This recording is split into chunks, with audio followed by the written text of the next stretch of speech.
आपको मालूम होना चाहिए 1991 पुरानी बात से लेकर 2006 तक इतना एयर टर्बुलेंस हुआ कि 14 प्राइवेट एयरलाइंस बंद, शटडाउन हो गई। ऐसे वक्त में ऐसे सेक्टर के अंदर घुसना जिसको बोला जाता है शमशान घाट रीजनल एयरलाइंस का, वहां इंडिगो की एविएशन जर्नी एक फिल्मी स्क्रिप्ट से कम नहीं है। और आज बहुत डेप्थ देने वाला हूं वो बिजनेस स्ट्रैटेजी की जिसमें सब लॉस में रहे और ये झमाझम पैसा कमाते रहे। इंडिगो के फाउंडर राहुल भाटिया, राकेश गंगवाल, ये है हमारे कौन टाइकून्स ऑफ इंडिया। नाम रखा था Indigo, India on the go, और एग्जैक्टली वही करके दिखाया, India on the go. Extraordinary feet in India.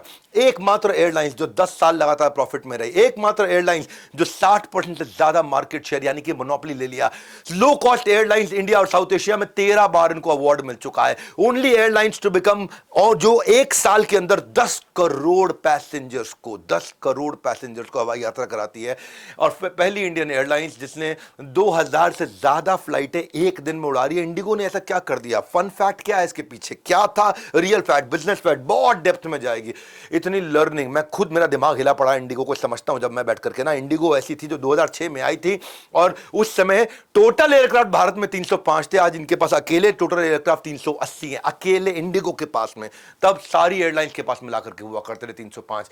बहुत सारी एयरलाइंस जो इंडिगो के साथ में शुरू हुई थी या तो मर्ज हो गई या शटडाउन हो गई, चाहे वो एयर डेक्कन हो गई, एयर सहारा चली गई, जेट एयरवेज चली गई, किंगफिशर चली गई, पैरामाउंट चली गई, इंडियन एयरलाइंस चली गई।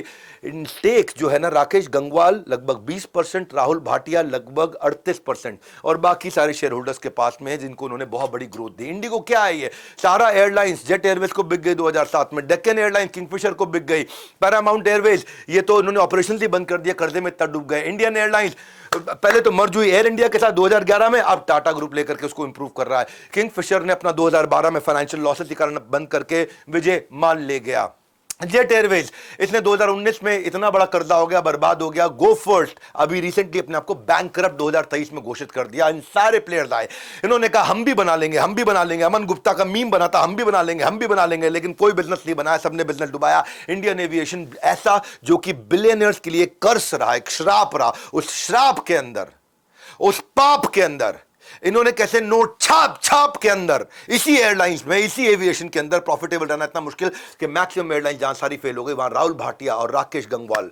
कौन है ये? कौन है? क्या देख रहे हो? Tycoons of India, her Sunday सुबह 8 बजे, टाइकून्स ऑफ इंडिया। इनकी अचीवमेंट एक्स्ट्रा ऑर्डिनरी है। मालूम, आज 11 पॉइंट्स में बताऊंगा एयरलाइंस इंडस्ट्री का संपूर्ण ज्ञान, क्यों ज्यादातर एयरलाइंस जहां सारी की सारी फेल हो गई, इंडिगो ने ऐसा क्या किया कि नोट भी छापे और मार्केट का लीडर 60%। ऐसा कहा जाता है किसी के पास अगर 50% मार्केट शेयर, उसको मोनोपोली बोलते हैं। इनके पास आज 63% मार्केट शेयर है।